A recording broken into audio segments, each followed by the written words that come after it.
In national headlines, 20% of the government will shut down at midnight Friday if Congress doesn't take any action regarding spending. It's the fourth time since September lawmakers have been up against this type of deadline. National correspondent Kayla Gaskins joins us from Capitol Hill with the latest on the debate.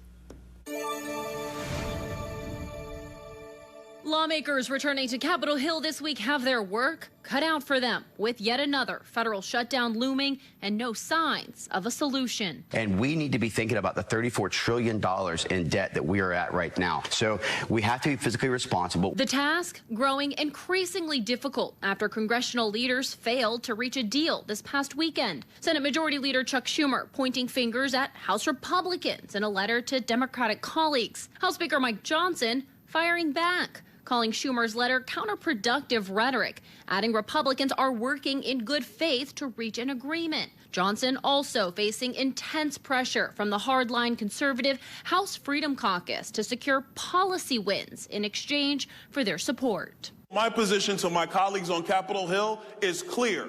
You either secure the border or you get no money for the government. Former Speaker Kevin McCarthy lost his gavel in a similar situation last fall. Well, the government shutdown's not ideal, but it's not the worst thing. It would be worse to exacerbate the problem, to further increase our debt and our spending, to continue to fund a government that's facilitating the border invasion. Democratic Senator Mark Warner pointing out this isn't a game. Federal workers will miss paychecks, adding House Republicans need to stop gambling with hardworking Americans' livelihoods.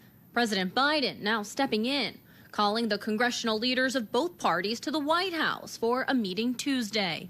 Senators came back on Monday, but the House doesn't return until Wednesday, leaving only 3 days for lawmakers to find a solution to avoid a partial government shutdown by Friday night. Congress has until March 8th to fund the rest of the government. In Washington, I'm Kayla Gaskins.